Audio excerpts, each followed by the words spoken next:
Durante la Segunda Guerra Mundial, la violencia dejó de ser un medio para ganar batallas y se convirtió en un fin en sí mismo. En distintos frentes, miles de personas fueron perseguidas, eliminadas o utilizadas como instrumento, sin procesos ni distinción alguna. No hubo improvisación ni sorpresa. Las acciones se repitieron en diferentes países bajo distintas formas, pero con un mismo patrón: capturar, someter, destruir. El entorno facilitó que el crimen se volviera costumbre, que nadie lo impidiera y que se ejecutara con una rapidez que no dio margen de reacción. ¿Cuáles fueron exactamente esas atrocidades? ¿Qué permitió que se repitieran durante años ante los ojos de todos? ¿Y qué tan lejos estaban dispuestos a llegar? El Holocausto, la maquinaria del genocidio racial. Entre 1941 y 1945, el Tercer Reich ejecutó el asesinato sistemático de 6 millones de judíos europeos. Esta operación no surgió de la violencia espontánea ni del caos bélico. Fue el resultado de una coordinación institucional que transformó a burócratas, ingenieros, médicos y soldados ordinarios en engranajes de una maquinaria de muerte que redefinió los límites de la crueldad organizada.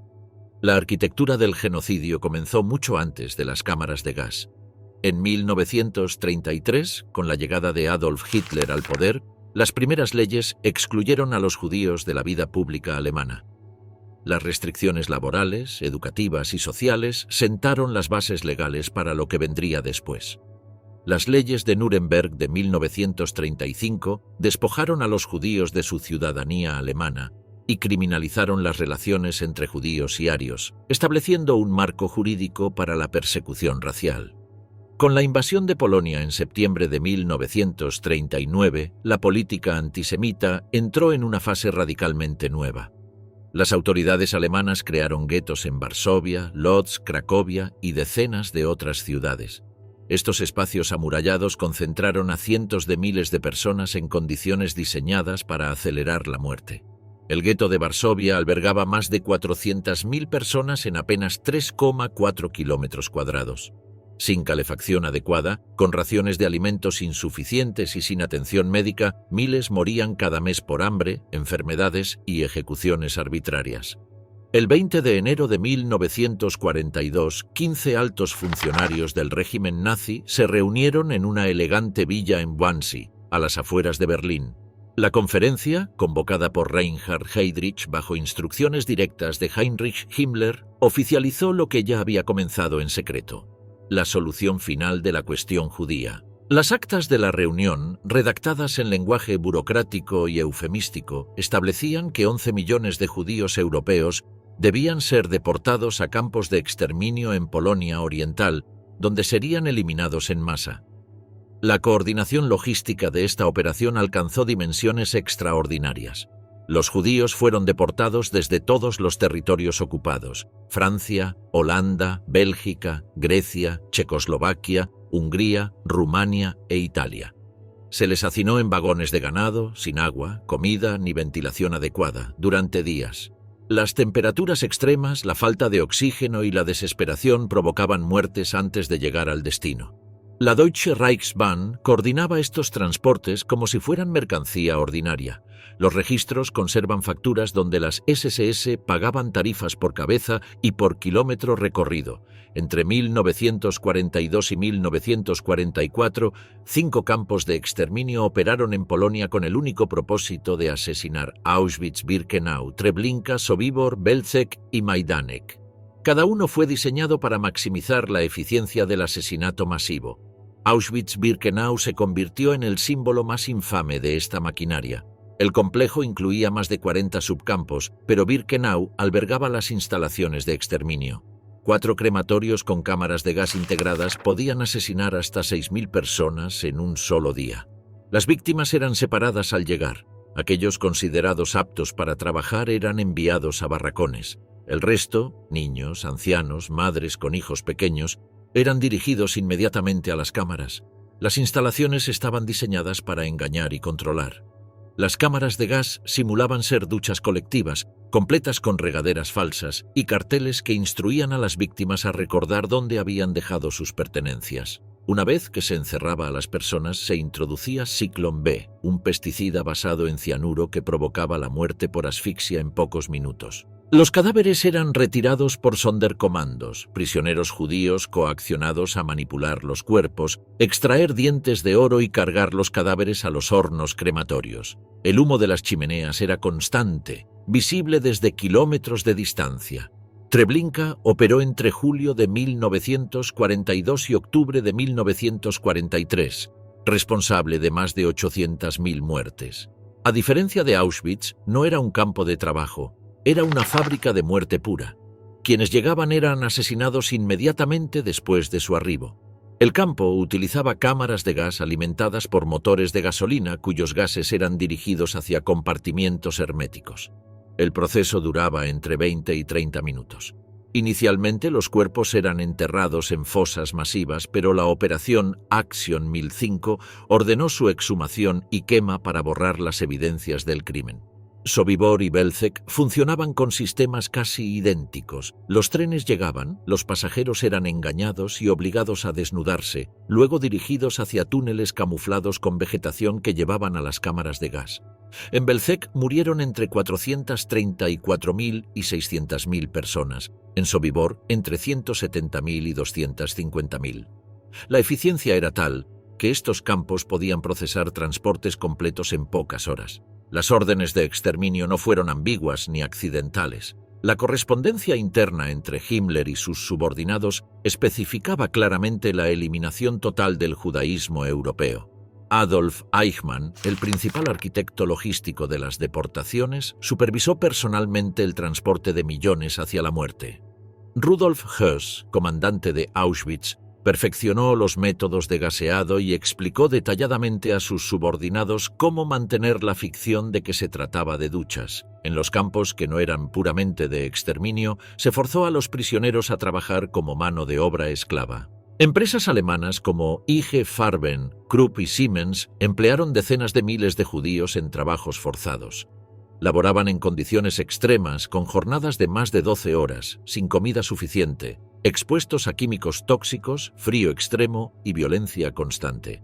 El concepto de Vernichtung durch Arbeit, aniquilación mediante el trabajo, consistía en explotar a los prisioneros hasta el colapso físico, momento en el cual eran enviados a las cámaras de gas. El Holocausto no fue cometido por psicópatas aislados, sino por una sociedad entera convertida en cómplice del genocidio. Cada paso, desde las leyes antisemitas hasta los crematorios, fue ejecutado con precisión administrativa y eficiencia tecnológica.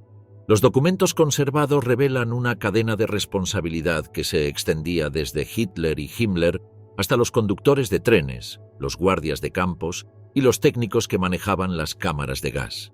Los guetos, los trenes de la muerte, las cámaras de gas y el trabajo esclavo fueron componentes interconectados de una estrategia gubernamental diseñada para la aniquilación total.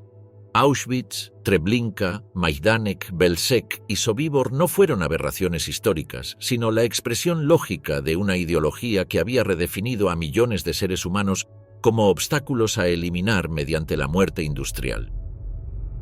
Operación Barbarroja, el exterminio en el Frente Oriental. El 22 de junio de 1941, más de 3 millones de soldados alemanes cruzaron la frontera soviética en la mayor operación militar de la historia. La Operación Barbarroja no fue simplemente una invasión, fue el inicio de una guerra racial e ideológica donde el nazismo intentó no solo derrotar a un enemigo militar, sino aniquilar pueblos enteros y rediseñar el mapa demográfico del este europeo. Hitler había dejado claro a sus generales que esta guerra sería diferente a cualquier conflicto anterior. No sería una guerra entre ejércitos profesionales regida por convenciones internacionales, sino una lucha entre ideologías irreconciliables donde las reglas tradicionales de la guerra quedarían suspendidas. En este contexto se emitieron una serie de órdenes previas a la invasión que legalizaron la brutalidad que seguiría. El decreto del comisario instruía que los comisarios políticos soviéticos capturados debían ser ejecutados sumariamente, sin juicio ni interrogatorio. Las directrices para la conducta de las tropas en Rusia establecían que los soldados alemanes no serían juzgados por crímenes cometidos contra civiles soviéticos. Finalmente, la orden de liquidar a todos los judíos en posiciones de liderazgo político o social representaba una sentencia de muerte anticipada para millones de personas. Los Einsatzgruppen fueron las unidades especiales encargadas de implementar esta campaña de exterminio. Estas unidades móviles de la muerte, subordinadas a la Oficina Principal de Seguridad del Reich, siguieron de cerca al ejército regular alemán en su avance hacia el este. Compuestas por hombres de la SS, la Gestapo y la policía criminal, también incluían soldados de la Wehrmacht y miles de colaboradores locales antisemitas.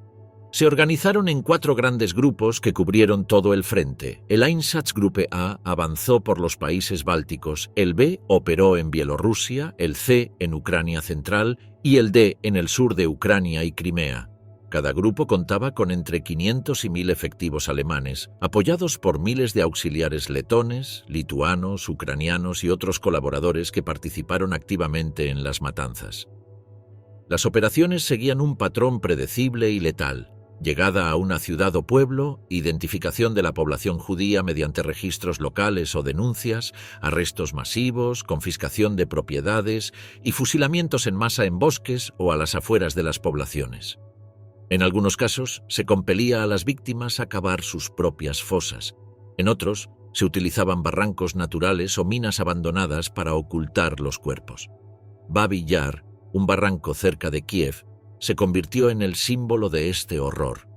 Los días 29 y 30 de septiembre de 1941, el Einsatzgruppe C, comandado por Friedrich Jeckeln y Paul Blobel, asesinó a más de 33.000 judíos en apenas 2 días.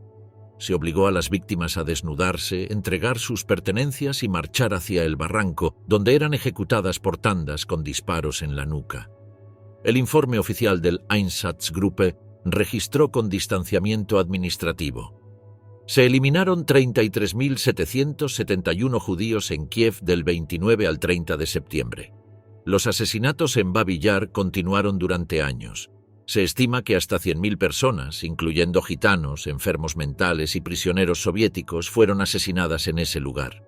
En 1943, ante el avance soviético, los nazis obligaron a prisioneros judíos a exhumar y quemar los cadáveres para ocultar el crimen. Estos prisioneros también fueron ejecutados una vez completada su tarea. En Rúmbula, cerca de Riga, más de 25.000 judíos del gueto local fueron asesinados el 30 de noviembre y el 8 de diciembre de 1941 por el Einsatzgruppe A y fuerzas policiales letonas. Se coaccionó a las personas a caminar hasta el bosque donde fosas comunes ya habían sido excavadas. Las víctimas fueron fusiladas en grupos de 10, cayendo sobre cadáveres ya apilados. La operación fue planeada con precisión militar. Se construyeron caminos para facilitar el traslado, se instalaron controles para evitar fugas y todo estaba cronometrado para maximizar la eficiencia del asesinato. En Ponary, a las afueras de Vilna, el Einsatzkommando 9 asesinó a cerca de 70.000 personas entre 1941 y 1944. Las víctimas eran principalmente judíos, pero también polacos, comunistas y disidentes. Las ejecuciones se realizaban en un antiguo depósito de combustible soviético adaptado como fosa de ejecución. Las matanzas fueron casi diarias, con verdugos trabajando en turnos. Los relatos describen cómo la sangre fluía por los canales de drenaje y cómo Ponary se convirtió en un siniestro campo de ejecución al aire libre. La Operación Barbarroja también marcó el inicio de la implementación del General Plan Ost, el plan nazi para colonizar el este europeo. Este proyecto, coordinado por Himmler, contemplaba el asesinato de decenas de millones de eslavos por hambre, deportación forzada o ejecución directa. El objetivo era la germanización de Ucrania y otras zonas agrícolas fértiles, lo que requería la eliminación de sus habitantes originales. Un ejemplo de esta estrategia fue Bielorrusia, donde más de 5.000 aldeas fueron incendiadas, muchas con sus habitantes encerrados dentro. En Ucrania, la hambruna planificada mató a cientos de miles de niños. El genocidio no se limitó a los judíos. Fue una guerra racial contra todos los pueblos del este considerados inferiores por la ideología nazi. En los juicios de Nuremberg y procesos posteriores, muchos miembros de los Einsatzgruppen fueron juzgados y ejecutados. Otto Ollendorf, comandante del Einsatzgruppe D, declaró que su unidad había asesinado a más de 90.000 personas, cifra que proporcionó sin mostrar remordimiento. Paul Blobel, responsable de Babi Yar, reconoció su participación directa en fusilamientos masivos y en la posterior destrucción de evidencias. Los testimonios de sobrevivientes, como los relatos del periodista soviético Vasily Grossman, documentaron con precisión escalofriante la magnitud de las masacres. Grossman describía madres enterradas vivas con sus hijos, la indiferencia de los soldados alemanes ante el sufrimiento y cómo se repartían relojes y anillos de las víctimas como si fueran trofeos de guerra. La Operación Barbarroja estableció un modelo de guerra racial que trascendió toda limitación moral o legal. No fue solo una ofensiva militar, sino el pilar de una estrategia de exterminio que buscaba rediseñar Europa del Este según los principios de la supremacía aria. En los bosques de Ucrania, Bielorrusia y los estados bálticos, el Tercer Reich inauguró una forma de guerra sin límites, donde la muerte por balas masivas anticipó y complementó las cámaras de gas. Este teatro de operaciones demostró que el genocidio no requería instalaciones especializadas. Bastaba con la voluntad política de matar y la organización administrativa para hacerlo eficientemente. Las atrocidades del Imperio japonés, de Nankín al Pacífico. El 13 de diciembre de 1937, cuando las tropas japonesas entraron en Nankín, la antigua capital china, no se limitaron a ocupar una ciudad estratégica. Durante las 6 semanas siguientes, perpetraron una de las masacres más sistemáticas y brutales de la guerra moderna, estableciendo un patrón de crueldad que se extendería por todo el Pacífico durante los años siguientes. La entrada de las fuerzas japonesas en Nankín no fue una operación militar descontrolada. Fue una acción deliberada autorizada por oficiales de alto rango, incluyendo al príncipe Asaka, tío del emperador Hirohito, quien emitió órdenes directas que permitieron la ejecución masiva de prisioneros chinos y convirtieron la ciudad en una zona libre para la violencia indiscriminada de la tropa. Durante aquellas semanas, entre 200.000 y 300.000 civiles y prisioneros de guerra fueron asesinados de las formas más crueles imaginables. Miles de prisioneros fueron fusilados en grupos sobre zanjas excavadas, especialmente para convertirse en fosas comunes. Los expedientes fotográficos, muchos tomados por los propios soldados japoneses como recuerdos, documentan filas interminables de cadáveres apilados en las orillas del río Yangtze. Algunos oficiales japoneses organizaron competencias de decapitación, compitiendo por quien podía cortar más cabezas con su katana en menos tiempo. Estas competencias fueron incluso reportadas en periódicos japoneses como hazañas heroicas. Niños fueron utilizados como práctica para entrenamientos de bayoneta. Bebés fueron arrojados al aire y ensartados con las bayonetas antes de tocar el suelo. Entre 20.000 y 80.000 mujeres de todas las edades fueron violadas durante esas semanas. Muchas fueron asesinadas después del asalto sexual. Otras fueron mutiladas, empaladas o forzadas a presenciar la violación de familiares antes de ser ejecutadas. Las crónicas del alemán John Rabe, miembro del partido nazi que intentó proteger a los civiles creando una zona de seguridad internacional, describen a Nankín como un infierno sobre la tierra donde la crueldad humana alcanzó límites inimaginables. La masacre de Nankín estableció el modelo de comportamiento que las fuerzas japonesas replicarían en todos los territorios que ocuparon durante la guerra. Este patrón incluyó la institucionalización de la esclavitud sexual a una escala inédita en la historia militar moderna. Entre 100.000 y 200.000 mujeres fueron forzadas a convertirse en mujeres de consuelo, un eufemismo para designar a las esclavas sexuales del ejército imperial japonés. Las víctimas provenían principalmente de Corea, China, Filipinas, Indonesia, Taiwán y territorios ocupados en el sudeste asiático. Fueron reclutadas mediante engaños elaborados, secuestros directos o simplemente capturadas por unidades militares. Las llamadas estaciones de consuelo eran burdeles militares instalados junto a los frentes de batalla, donde las mujeres eran violadas repetidamente, frecuentemente por 30 o 40 soldados por día. Los relatos de sobrevivientes describen condiciones que desafían la comprensión humana, inspecciones médicas degradantes realizadas como si fueran ganado, esterilizaciones forzadas para evitar embarazos, abortos practicados sin anestesia, y el asesinato de aquellas que enfermaban o se volvían inútiles para el propósito militar. En muchos casos, las mujeres eran utilizadas como objetos de castigo colectivo cuando las unidades japonesas sufrían bajas en combate. Otras fueron deliberadamente infectadas con enfermedades venéreas para estudiar tratamientos médicos. Cuando las mujeres morían por enfermedad, agotamiento o suicidio, simplemente eran reemplazadas por nuevas víctimas. Durante la batalla por la recuperación de Manila en 1945, las tropas japonesas al borde de la derrota iniciaron una masacre desesperada que costó la vida a más de 100.000 civiles filipinos. La ciudad se convirtió en un matadero donde familias enteras fueron quemadas vivas en iglesias y hospitales. Mujeres fueron violadas y degolladas con bayonetas.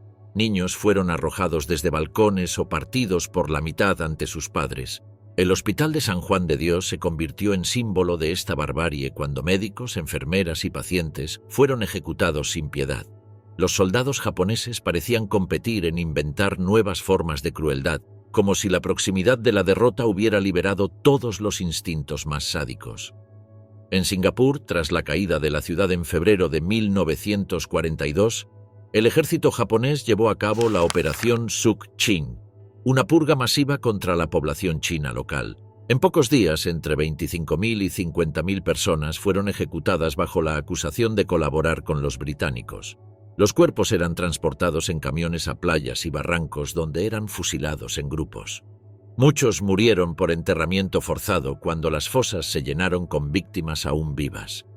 El trato a los prisioneros de guerra aliados violó deliberadamente todas las convenciones internacionales existentes. Más de 140.000 soldados británicos, australianos, americanos y de otras nacionalidades fueron capturados entre 1941 y 1945. Las condiciones en los campos japoneses estaban diseñadas para causar muerte lenta a través del agotamiento, la desnutrición y las enfermedades. El tristemente célebre ferrocarril de Birmania, conocido como el Ferrocarril de la Muerte, fue construido utilizando trabajo forzado de prisioneros aliados y trabajadores civiles asiáticos. Más de 12.000 prisioneros occidentales y entre 80.000 y 100.000 trabajadores asiáticos murieron durante su construcción. Los prisioneros laboraban 18 horas diarias en condiciones tropicales extremas, con raciones de supervivencia que proporcionaban menos de 500 calorías diarias. Las torturas y ejecuciones por delitos menores o sin justificación alguna eran rutinarias. Los castigos se aplicaban públicamente para aterrorizar al resto de prisioneros. Los intentos de escape se castigaban no solo ejecutando a los fugitivos capturados, sino también asesinando a otros prisioneros seleccionados aleatoriamente como escarmiento colectivo. El Tribunal Militar Internacional para el Lejano Oriente, establecido en 1946, procesó a los principales líderes japoneses por crímenes de guerra y crímenes contra la humanidad. Durante más de 2 años de audiencias, se presentaron miles de documentos y testimonios que revelaron la magnitud deliberada de estos crímenes. Declaraciones juradas de mujeres esclavizadas, soldados aliados torturados y diplomáticos que presenciaron masacres, proporcionaron evidencia irrefutable. Las órdenes militares mostraron una cadena de mando directa desde el alto Estado Mayor japonés hasta los oficiales que ejecutaron las atrocidades. Filmaciones y fotografías tomadas por los propios soldados japoneses documentaron la brutalidad con una frialdad que resultaba casi tan perturbadora como los actos mismos. Fueron procesadas 28 figuras clave del régimen militar japonés. 7 fueron condenadas a muerte, incluyendo al general Hideki Tojo. Sin embargo, miembros de la familia imperial, como el emperador Hirohito y el príncipe Asaka, fueron eximidos de toda responsabilidad por decisión política de los aliados, que consideraron su enjuiciamiento contraproducente para la estabilidad de la región. Las atrocidades del Imperio japonés durante la Segunda Guerra Mundial no fueron accidentes de guerra ni excesos de soldados indisciplinados. Constituyeron una estrategia integral de ocupación que combinó racismo extremo, desprecio absoluto por la vida humana y la utilización del terror como herramienta de control político y militar. Desde los empalamientos en Nankín hasta las palizas en los campos de prisioneros, pasando por las violaciones en Manila y los burdeles militares, el patrón fue consistente y documentado. Esta brutalidad institucionalizada reveló cómo una cultura militar puede corromperse hasta justificar cualquier atrocidad en nombre de objetivos estratégicos o ideológicos. Experimentos humanos, la ciencia convertida en tortura. Durante la Segunda Guerra Mundial, el conocimiento médico y científico fue pervertido y transformado en instrumento de tortura y exterminio.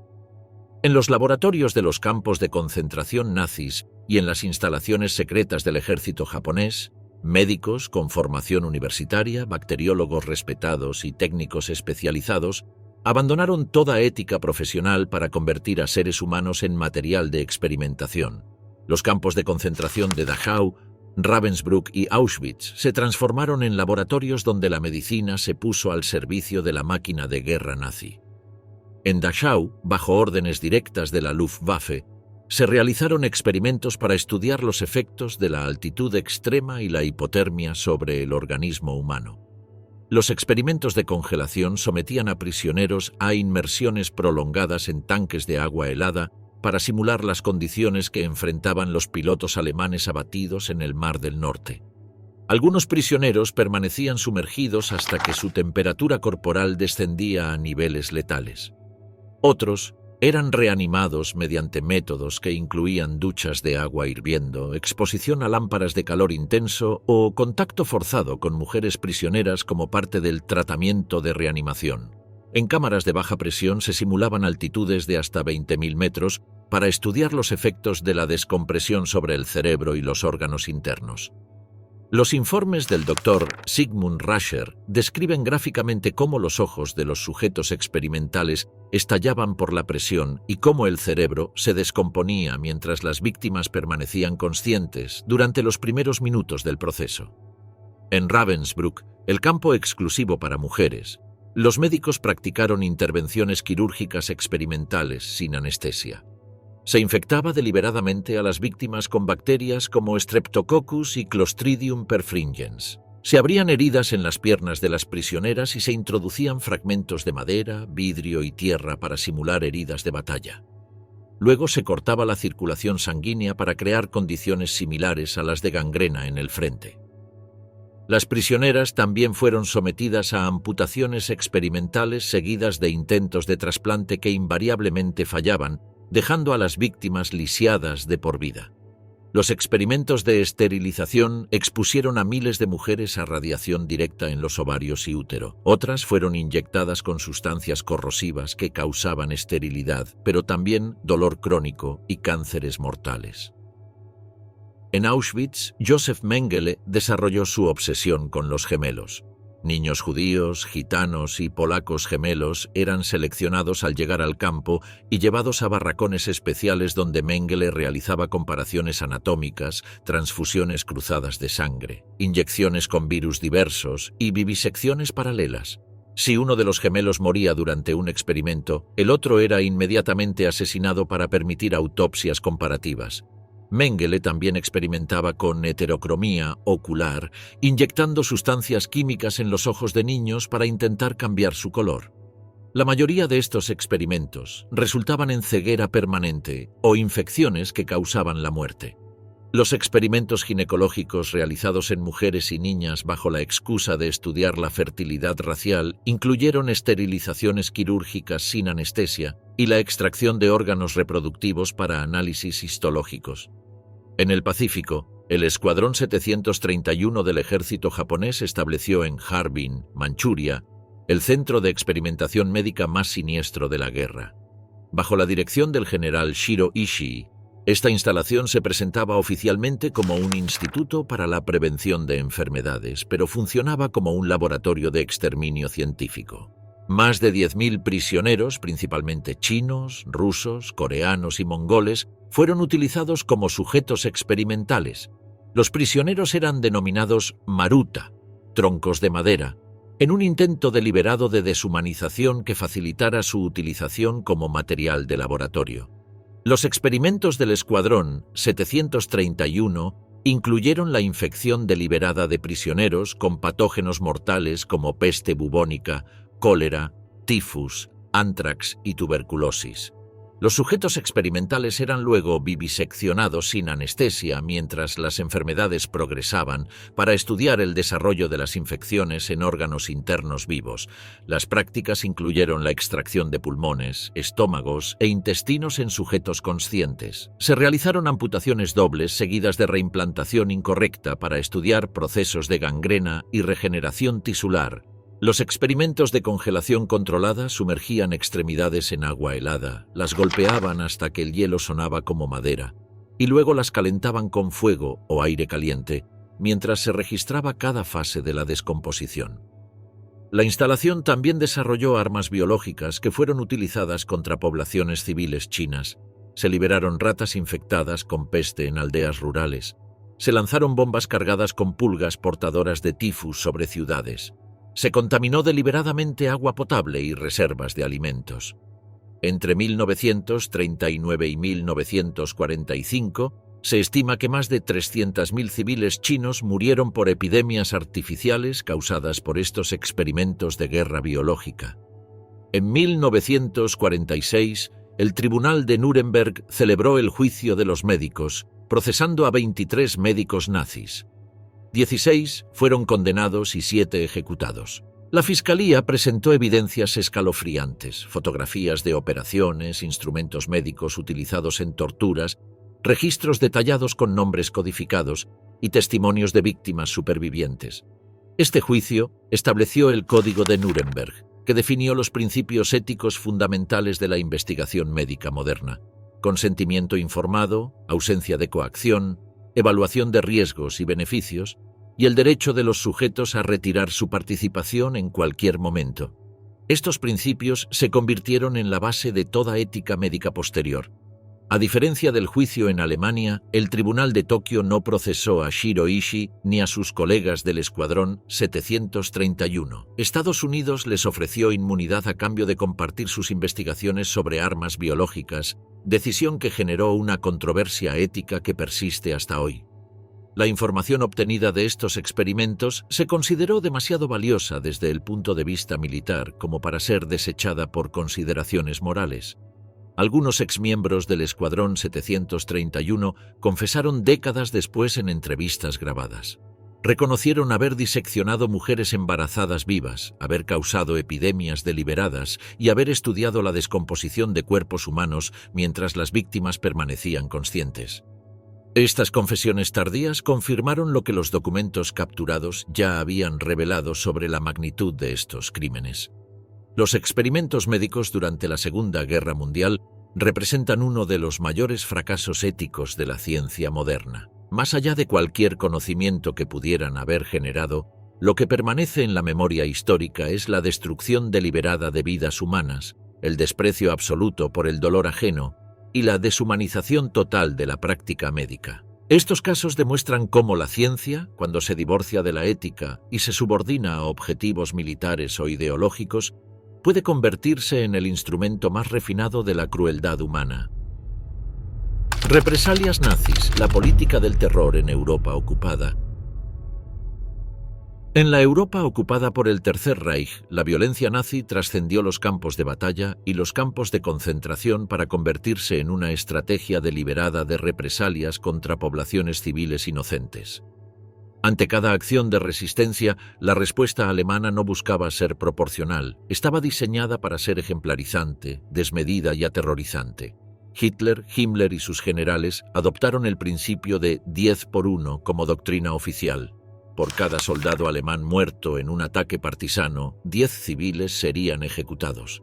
Esta fórmula no era una amenaza simbólica, se aplicó literalmente en cientos de casos y frecuentemente se superó. Las represalias no fueron accidentes bélicos ni excesos de soldados indisciplinados.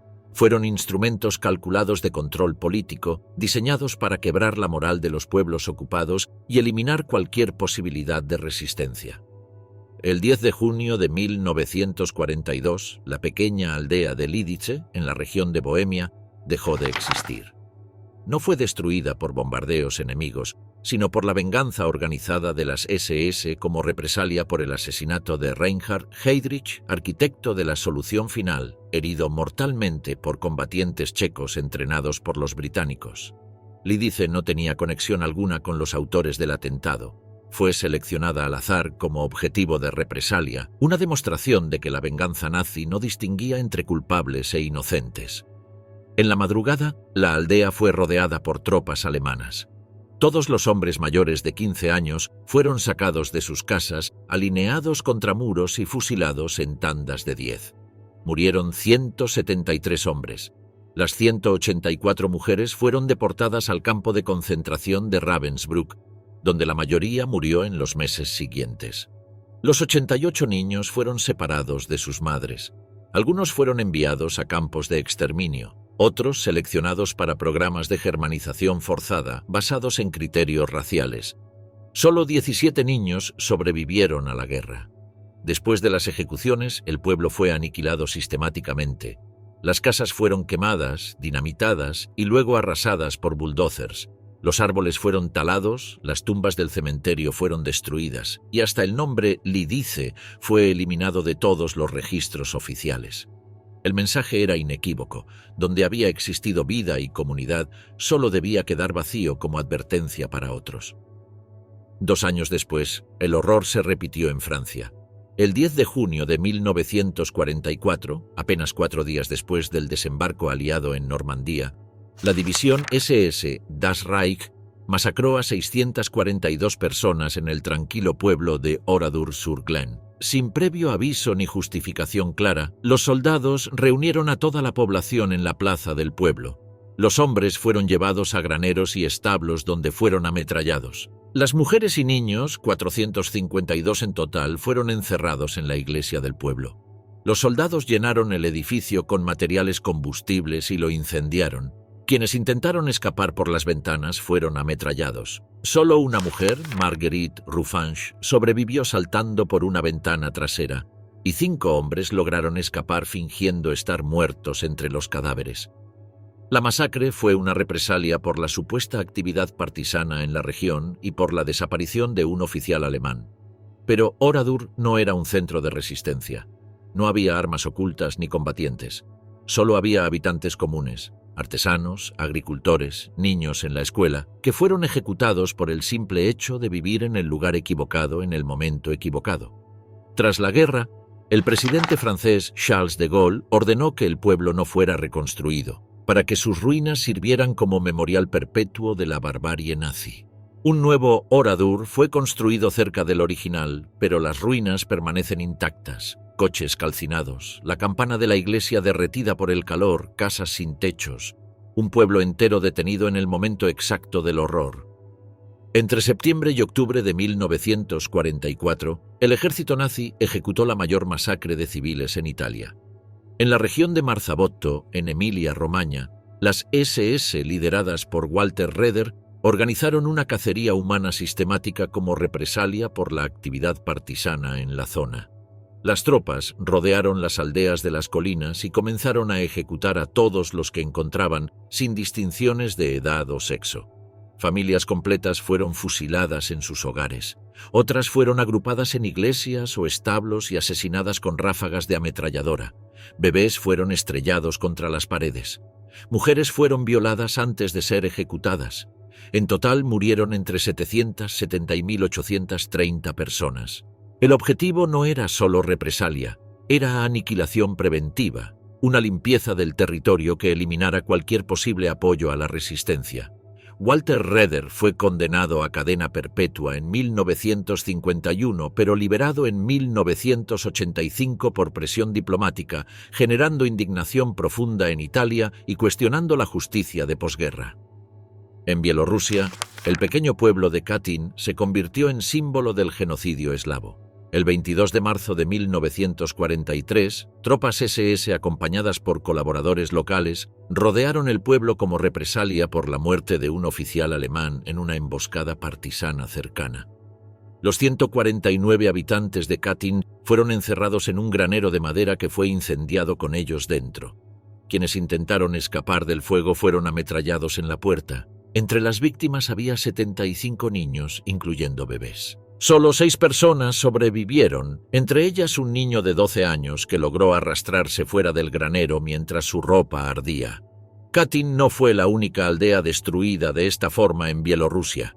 Solo en ese territorio, los nazis destruyeron más de 5.000 pueblos, muchos con toda su población encerrada dentro de los edificios incendiados. Esta fue parte de una estrategia deliberada de despoblación que buscaba vaciar territorios enteros para la futura colonización alemana. El principio 10 por 1 se había formalizado en una directiva firmada por el general Feldmarschall Wilhelm Keitel el 16 de septiembre de 1941, que establecía oficialmente este ratio de represalia. El documento especificaba que, si se produce un atentado contra una fuerza alemana, se ejecutarán 50 a 100 comunistas como represalia, sin necesidad de juicio ni evidencia de culpabilidad individual. En muchas ocasiones las ejecuciones superaron ampliamente este ratio.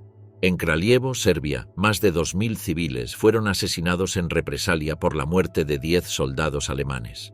En Roma, 335 italianos fueron ejecutados en las fosas ardeatinas tras una emboscada que había causado la muerte de 33 soldados alemanes. La lógica era simple. El terror colectivo era más efectivo que la justicia individual. Tras cada masacre venía el silencio organizado. Los cuerpos eran quemados o enterrados en fosas comunes. Las casas eran incendiadas hasta los cimientos. Los nombres de las víctimas eran borrados de registros civiles. Era una estrategia de desaparición y anulación que buscaba eliminar no solo a las personas, sino también su memoria y su lugar en la historia. Sin embargo, los sobrevivientes conservaron esa memoria. Testimonios como los de Marguerite Ruffin-Oradour, que escapó del infierno de la iglesia, o de las pocas personas que sobrevivieron a Katyn, se convirtieron en puentes entre el pasado y la justicia. Sus relatos, preservados en juicios posteriores y archivos históricos, aseguraron que estos crímenes no fueran olvidados. Las represalias nazis contra civiles inocentes no fueron excesos bélicos ni actos de soldados fuera de control. Fueron estrategias gubernamentales diseñadas para sembrar terror, quebrar la resistencia y demostrar que el precio de oponerse al Reich sería pagado no solo por los combatientes, sino por comunidades enteras. Representaron una forma particular de terrorismo de Estado que utilizó la brutalidad calculada como herramienta de dominación política. Bombardeos masivos, la guerra que borró ciudades del mapa.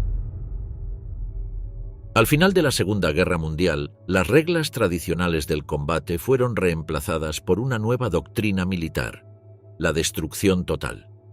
Las ciudades dejaron de ser consideradas simplemente como centros logísticos o industriales para convertirse en objetivos legítimos por su capacidad de quebrar la moral enemiga. La población civil dejó de ser daño colateral para transformarse en objetivo estratégico directo. Los bombardeos masivos sobre Dresde, Hamburgo, Hiroshima y Nagasaki marcaron el punto culminante de esta estrategia. Estos ataques plantearon preguntas fundamentales que persisten hasta hoy. ¿Fueron acciones militares legítimas diseñadas para acelerar el fin de la guerra y salvar vidas? ¿O constituyeron crímenes de guerra perpetrados por los aliados con la misma brutalidad que condenaron en sus enemigos? La noche del 13 de febrero de 1945, Dresde, conocida como la Florencia del Elba por sus iglesias barrocas, museos y teatros de ópera, fue arrasada por el bombardeo más controvertido de la guerra en Europa. La operación combinó 2 oleadas nocturnas de la Royal Air Force británica con un ataque diurno de la Fuerza Aérea estadounidense. Más de 1.200 bombarderos arrojaron 3.900 toneladas de bombas explosivas e incendiarias sobre la ciudad. Muchas de estas bombas contenían fósforo blanco, un elemento que arde a temperaturas extremas y es prácticamente imposible de extinguir. El resultado fue una tormenta de fuego que alcanzó temperaturas superiores a 1.500 grados Celsius, evaporando cuerpos enteros y consumiendo el oxígeno de los refugios antiaéreos subterráneos. Las llamas se alimentaban del viento creado por la propia combustión, aspirando a personas desde calles y ventanas hacia el corazón del infierno. El fuego era tan intenso que las calles de asfalto se derritieron como ríos de lava negra. En los refugios, familias enteras murieron asfixiadas cuando el oxígeno fue consumido por las llamas que rugían sobre sus cabezas. Las estimaciones sobre el número de víctimas han variado dramáticamente a lo largo de las décadas. Algunas fuentes iniciales hablaron de hasta 135.000 muertes, aunque investigaciones recientes estiman entre 25.000 y 40.000 civiles muertos, en su mayoría mujeres, niños y ancianos, junto con miles de refugiados que huían del avance soviético desde el este. ¿Había justificación militar para este ataque? Dresde tenía algunas fábricas de óptica, maquinaria y componentes militares, pero no era un centro de producción bélica crucial. Según documentos británicos desclasificados décadas después, la intención principal era quebrar la moral de los civiles alemanes y paralizar la logística en apoyo al avance soviético. Sin embargo, muchas de las bombas cayeron sobre el centro histórico y zonas residenciales densamente pobladas. La estación de ferrocarril, objetivo militar declarado, resultó apenas dañada. Winston Churchill, en un memorando interno posterior que nunca envió, expresó sus dudas. La destrucción de Dresde plantea una seria reflexión sobre la conducta de los aliados. ¿Fue realmente necesario? 2 años antes, en julio de 1943, Hamburgo había sido el escenario del primer experimento deliberado de tormenta de fuego de la historia. La Operación Gomorra introdujo un patrón coordinado de bombas explosivas seguidas por incendiarias para maximizar la devastación. Durante 8 días consecutivos, más de 2.300 aviones lanzaron 9.000 toneladas de bombas sobre la ciudad portuaria. La noche del 27 de julio, Hamburgo se convirtió en un horno urbano. El fuego consumió más de 20 kilómetros cuadrados. El asfalto se derritió en ríos ardientes. Las personas se asfixiaban en sótanos donde el oxígeno desaparecía consumido por las llamas. Más de 42.000 civiles murieron y 37.000 resultaron heridos. Casi 1 millón de habitantes fueron desplazados. Los reportes de inteligencia aliada documentaron una destrucción psicológica total con registros de terror colectivo, parálisis ciudadana y caída moral irreversible entre la población superviviente. Desde el punto de vista militar, Hamburgo tenía mayor importancia estratégica que Dresde, era un centro naval crucial y una ciudad industrial clave para el esfuerzo bélico alemán. Pero la violencia del ataque superó cualquier precedente y estableció el modelo para bombardeos posteriores diseñados específicamente para crear terror masivo. El 6 de agosto de 1945, a las 8:15 de la mañana, el bombardero estadounidense Enola Gay dejó caer sobre Hiroshima la primera bomba atómica de la historia. Little Boy, con su núcleo de uranio 235, liberó una energía equivalente a 16.000 toneladas de TNT en una fracción de segundo. La explosión nuclear no solo generó calor y presión devastadores, creó un tipo de destrucción completamente nuevo en la experiencia humana. En un radio de 2 kilómetros del epicentro, la mayoría de las personas simplemente desaparecieron, vaporizadas instantáneamente. Sus sombras quedaron impresas sobre muros de piedra como fotografías grotescas de sus últimos momentos de vida. Entre 70.000 y 80.000 personas murieron al instante. La temperatura en el epicentro superó el 1.000.000 de grados Celsius, incendiando el aire mismo y creando una bola de fuego de más de 250 metros de diámetro. La onda expansiva demolió edificios en un radio de kilómetros, mientras que la radiación inicial condenó a muerte lenta a miles que habían sobrevivido la explosión inicial. Aproximadamente 30 minutos después comenzó un fenómeno inédito. Una lluvia negra cargada de partículas radiactivas que contaminó áreas extensas fuera de la zona de destrucción directa. Esta lluvia llevó la muerte invisible a comunidades que habían estado lejos del epicentro, extendiendo los efectos letales mucho más allá del impacto físico inmediato. 3 días después, el 9 de agosto, una segunda bomba atómica, Fat Man, con núcleo de plutonio, destruyó Nagasaki. La explosión fue más potente que la de Hiroshima, equivalente a 22.000 toneladas de TNT. Pero la topografía montañosa de la ciudad limitó la destrucción. Aún así, entre 35.000 y 40.000 personas murieron instantáneamente. Los relatos de supervivientes describen horrores que desafían la comprensión.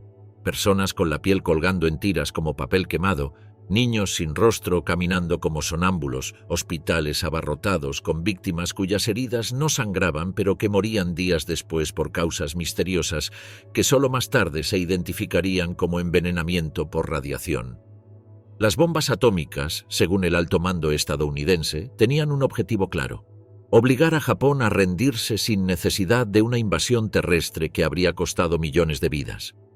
Los expedientes del secretario de Guerra Henry Stimson y del general Leslie Groves, director del Proyecto Manhattan, indican que las ciudades fueron seleccionadas por ser objetivos intactos, ideales para observar los efectos completos del arma. Para finales de 1945, las bombas habían matado a un total de 246.000 personas en ambas ciudades. Pero la muerte continuó durante décadas. Cánceres, leucemias, cataratas y malformaciones genéticas afectaron a los supervivientes y sus descendientes. La radiación había introducido un elemento completamente nuevo en la guerra: la capacidad de matar no solo en el presente, sino también en el futuro. El debate ético sobre estos bombardeos ha continuado durante décadas sin resolución definitiva. Los defensores argumentan que los ataques atómicos evitaron una invasión de Japón que habría costado millones de vidas en ambos bandos. Las estimaciones militares estadounidenses calculaban entre 500.000 y 1.000.000 de bajas aliadas y varios millones de japoneses en caso de una invasión terrestre. Los críticos sostienen que Japón ya estaba buscando términos de rendición antes de los bombardeos atómicos y que las bombas fueron utilizadas más como demostración de poder ante la Unión Soviética que como necesidad militar contra Japón. Señalan que las ciudades bombardeadas tenían escaso valor militar directo y que la proporción entre víctimas civiles y militares fue abrumadoramente desigual. Howard Zinn y otros historiadores han caracterizado tanto Dresde como Hiroshima y Nagasaki como experimentos científicos más que como necesidades militares. En contraste, defensores como Paul Fussell, veterano de guerra, argumentaron que sin las bombas atómicas, él mismo habría muerto en la invasión de Japón, junto con cientos de miles de soldados aliados. Documentos desclasificados revelan las dudas que existían incluso entre los líderes aliados. Churchill ordenó minimizar la propaganda sobre Dresde después del bombardeo. Algunos científicos del Proyecto Manhattan, incluyendo a Leo Szilard y James Frank, habían recomendado una demostración de la bomba atómica en un área despoblada antes de utilizarla contra ciudades. Los bombardeos masivos sobre civiles durante la Segunda Guerra Mundial representan el momento histórico en que la humanidad cruzó un umbral tecnológico y ético fundamental. Por primera vez, el poder destructivo superó la capacidad de cualquier ejército tradicional, y el objetivo de guerra se desplazó del soldado enemigo hacia la población civil en su conjunto. La pregunta central permanece sin respuesta definitiva. ¿Fueron estos bombardeos males necesarios que acortaron la guerra y salvaron vidas? ¿O constituyeron los mayores crímenes jamás cometidos en nombre de la victoria militar? La respuesta puede encontrarse no en justificaciones retrospectivas, sino en la memoria preservada de las víctimas, en las fotografías de cuerpos carbonizados y en el silencio eterno de ciudades que fueron borradas del mapa en cuestión de minutos. Estos bombardeos establecieron precedentes que transformaron para siempre la naturaleza de la guerra moderna. Demostraron que la tecnología había otorgado a la humanidad el poder de destruir no solo ejércitos enemigos, sino civilizaciones enteras. El legado de Dresde, Hiroshima y Nagasaki no reside en las justificaciones que se han ofrecido para estos actos, sino en la advertencia permanente que representan sobre los límites que la humanidad debe imponerse a sí misma, incluso en los momentos más desesperados de conflicto.